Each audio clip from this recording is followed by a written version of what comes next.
शान्ताकारं भुजगशयनं पद्मनाभं सुरेशं विश्वाधारं गगनसदृशं मेघवर्णं शुभांगं लक्ष्मीकान्तं कमलनयनं योगभिर्ध्यानगम्यं वन्दे विष्णु भवभयहरणं सर्वलोकैकनाथं नीलाम्बुजश्यामलकोमलाङ्गं सीतासमारोपितुवामभाग्यं पारो महासायकचारुचापं नमामि रामं रघुवंशनाथं नमामि रामं रघुवंशनाथं नमामि रामं रघुवंशनाथं। जय भगवान। नमस्कार, हम डेजी देवी। पूजा पाठ जे छै से सब जानिते छी, एकादशी छी, तुलसी जी के पूजा, शालिग्राम भगवान के पूजा ई कए कऽ देखाबै छी। जे बुझाइए, जे ज्ञान यऽ, सबगोटे देखू, सबगोटे पूजा करू। सबगोटे जे छै से जानिते छी, देवउठान एकादशी छी आ तुलसी के विवाह से आइए शुरू भेल हँ। हुनकर शालिग्राम भगवान छथिन एहिठाम। शालिग्राम भगवान जे छथिन से हुनको एखन पूजा होइ छनि। भगवान उठै छथिन। शालिग्राम भगवान हरिशनि एकादशीमे सुतै छथिन और देवउठान उठै छथिन। एहि लए कऽ जितना श्रद्धालु व्रती छी सब आदमी विशेष कए कऽ देवउठान एकादशीमे जे छै लोक उठाबै छथि आ सब एकादशी विष्णु भगवानके व्रतके करै छथि। हम तुलसीके पूजा केलहुँ हँ। एकादशी व्रत छियै, सबगोटे करै छियै। शालिग्राम भगवानके पूजा केलहुँ। एहिठाम हुनकर भोग लागलनि यऽ।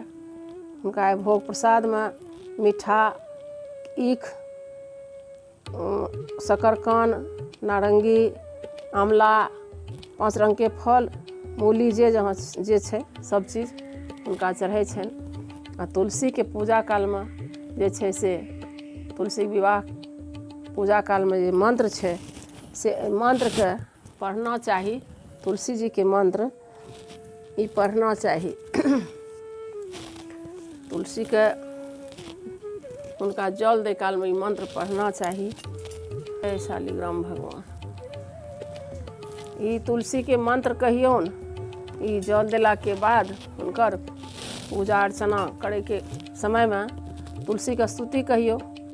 देवी त्वं निर्मिता पूर्वं चरितासि मुनीश्वरे, नमो नमस्ते तुलसी पापं हर हरि प्रिय।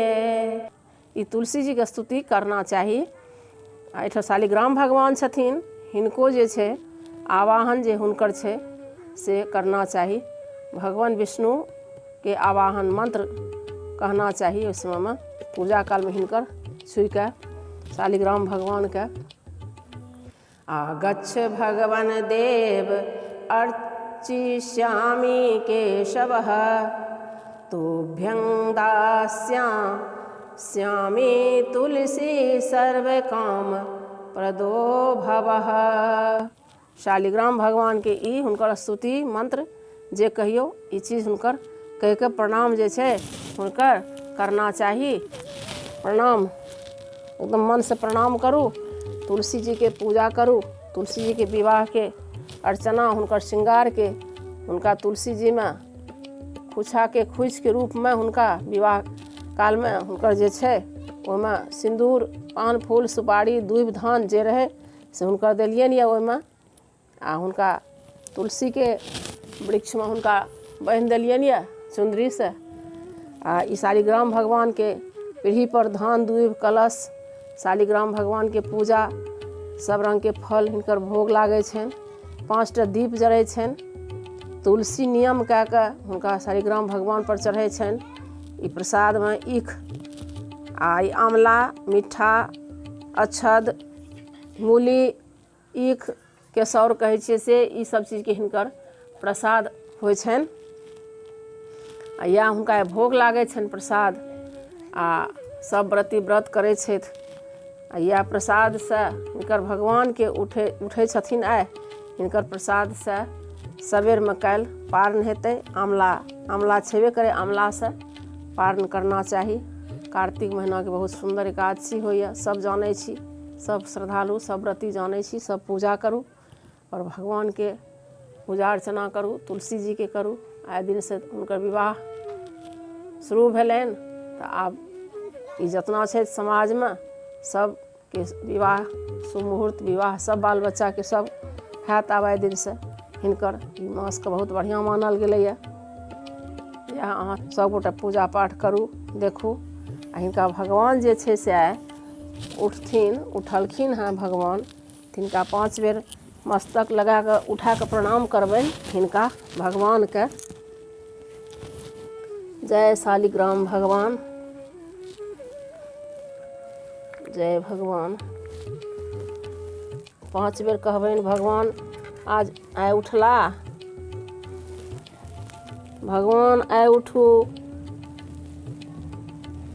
भगवान उठ जाओ आइ, भगवान आइ उठू, भगवान आइ निद्रा से उठ जाओ आइ, भगवान आइ उठ जाओ। सब विश्व के कल्याण करू हे भगवान, अपराध क्षमा करू। सब गोटे पूजा करू, अर्चना करू भगवानके। जल कलशसँ जे छै से हुनका जल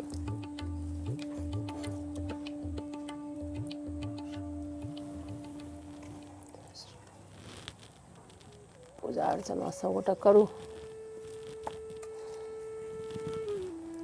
अष्टजल बनलै पीढ़ी पर हुनका भगवानके देल गेलै हँ। सब गोटे देखू, पूजा पाठ करू बढ़िआँसँ, भगवानके श्रद्धासँ मनसँ पूजा करू। जरूर फलदायक छथिन भगवान, सिद्धिके करै छथिन। दुनू मंत्र पढ़ि कऽ हुनकर स्तुति कए कऽ हुनकर गलती सही सब माफ कए कऽ पूजाके बाद गलती सही माफ क्षमा मांगू हुनकासँ। भऽ गेलै हुनके चन्द्रामृत हुनके प्रसादसँ सबेरमे पारण करब सब आदमी। धन्यवाद।